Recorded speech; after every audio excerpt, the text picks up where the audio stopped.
Hello मेरे दोस्तों, कैसे हैं आप लोग। उम्मीद करता हूँ आप लोग अच्छे ही होंगे। तो हम पढ़ रहे थे ईश्वरन द स्टोरी टेलर। तो इसमें हमने भाई ये पढ़ लिया था कि माई जो स्टोरी नरेट कर रहा है वो एक यंग मैन है गणेश नाम का, महेंद्र को, सॉरी, जो स्टोरी है वो नरेट करी गणेश को बाय महेंद्र। ठीक। तो मतलब महेंद्र वो एक जूनियर सुपरवाइजर है। उसको अच्छा खासे ऊपर आते सुपरवाइजर के, पर वो नहीं जाता। तो बस हमें ये बताया था, मतलब कुछ खास नहीं था। He was a bachelor. His needs were simple and he was able to adjust himself to all kind of odd condition. Whether it was an ill-equipped circuit house or a makeshift canvas tent in the middle of a stone quarry. हाँ बता रहे हैं भाई, वो bachelor था, शादीशुदा नहीं था, सिंगल था। वो अपनी सारी नीड्स सिंपली, उसको सारी नीड्स वो सिंपल थी और वो अपने आप को कहीं भी एडजस्ट कर सकता था। फिर वह चाहे वो ओड कंडीशन हो या फिर कोई मतलब पहाड़ों के बीच में कोई टेंट क्यों ना हो। But one assist he had was his cook Eswaran. अब यहाँ पर नाम आ गया ईश्वरन का एसेट। यहाँ पे मैंने उसका एक सेट था, ये वॉज हिज कुक, उसका मतलब पार्टनर टाइप का। The cook was quite attach to Mahendra and followed him. वो कुक जो है ना, उससे अच्छा खासा अटैच था, उसे फॉलो करता था एक एज अ कंपनी। वो लोग कहीं भी जाता था इसके साथ ही जाता था।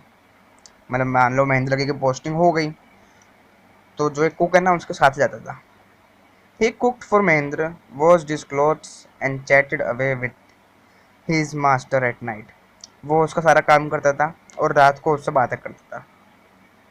He could weave out endless stories and anecdotes on varied subject.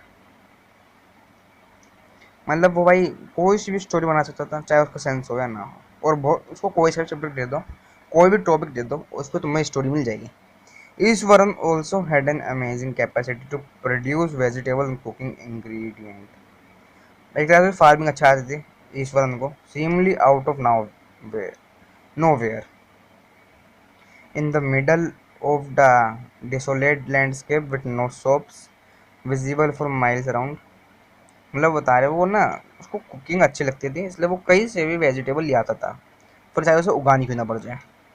He would miraculously conjure up the most delicious dishes made with fresh vegetable within an hour of arriving at the zinc sheet shelter at the new workplace. अब वो बता रहे हैं मतलब उनके, हाँ, dining table पे आने से आधा घंटा पहले ही खाना रेडी मिलता था। Mahendra would be up early in the morning and leave for work after breakfast. Mahendra सुबह जल्दी उठ के खाना मतलब ब्रेकफास्ट करके अपने काम पे निकल लिया करता था, carrying some prepared food for him lunch लेके। Meanwhile Ishwaran would tidy up the shed. वो थक गया और सो गया सेड में, wash the cloth and have leisurely bath. मतलब थक गया था, उसने सारा काम वाम करके उसने ना एक बात ले लिया। Pouring several bucket of water over his head. उसने बहुत पानी अपने सर पर डाला। Muttering a prayer all the while. Prayer कर रहा था जैसे हमारे यहाँ पे करते हैं, कुछ ना कुछ ताबीज वाबीज लेके, वो माला लेके उसको जपते रहते हैं ना। It would be lunch time by then. वो लंच टाइम हो गया। After eating he would read for a while before dozing off. और वो मतलब सोने से पहले वो कुछ पढ़ने लगा। The book was usually some popular Tamil thriller learning of hundred of pages. ठीक है, यहाँ पे बता रहे हैं भाई बुक पढ़ रहा था एक तमिल थ्रिलर, उसमें भाई दौड़ते हुए, मतलब उसमें 100 के आसपास पेज थे। Its imaginative description and narrative flourish would hold Ishwaran in thrall. हाँ बता रहे, सो उसमें इमेजिनेशन की उसमें बहुत अच्छी थी, उसको नेट अच्छा करा हुआ था और ईश्वरन उसमें घुस चुका था। His own description were greatly influenced by the Tamil author that he read.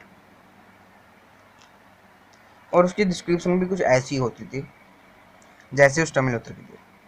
When he was narrating even the smallest of incident, he would try to work in suspense and a surprise ending into the account. वो जब भी वो लोग कोई कहानी सुनता था ना तो वो ट्राई करता था सस्पेंस रहे और एंड में एक सरप्राइज मिले। For example, instead of saying that he had come across an uprooted tree on the highway, मतलब एग्जाम्पल दे रहा है, जैसे मान लो उसे कहना होगा कि भाई वो बंदा एक ट्री को उखाड़ रहा था हाईवे पे, मतलब वो आया था एक ट्री को उखाड़ने हाईवे पे, तो वो बोलेगा eyebrows suitably arched and hands held out in a dramatic gesture। हाँ बता रहे, फिर वो ऐसे बोलता कि ऐसे भाई उसकी आंखें ऐसे ऊपर थी, उसके हाथ एक ड्रामेटिक, मतलब ना उससे मतलब होता है ना एक्सप्रेशंस दिखा करता था।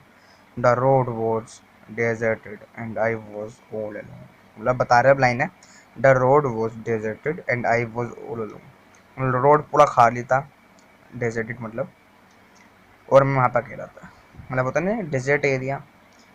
Suddenly I spotted something that look like an enormous bushy beast. फिर बोल रहे हैं, मतलब यहाँ भी कह रहा है वहाँ पे मैं अकेला था, सुनसान था, मैंने एकदम से एक चीज़ देखी जो एक बुशी बीस्ट की तरह लग रही थी, एक झाड़ी वाला दानव की तरह लग रही थी, lying sprawled across the road, और वो लेटी हुई थी उस रोड के उस पार। I was half inclined to turn and go back, उसने उसको आधा उखाड़ लिया तो जाने के लिए रेडी था, but as I came closer I saw that it was a fallen tree, और जब उसने पांच जगह देखा उसने देखा वो गिरा हुआ ट्री है, with its dry branches spread out, और उसकी ब्रांचेस वो बिखरी पड़ी है। Mahendra would stretch himself back in his canvas chair and listening to Ishwaran tales uncritically. मैं महेंद्र का मतलब वापस आ चुका था, बता रहा था ना, तो अब वो अपने चेयर पे, अपने टेंट की चेयर में फैल चुका है, मतलब लेट चुका है, और वो ईश्वरन की स्टोरी सुन रहा है। हाँ यार, धीरे धीरे करके करेंगे चैप्टर। हाँ, आज के लिए इतना ही काफ़ी है, मिलते हैं अपनी नेक्स्ट वीडियो में। Thank you for watching this video.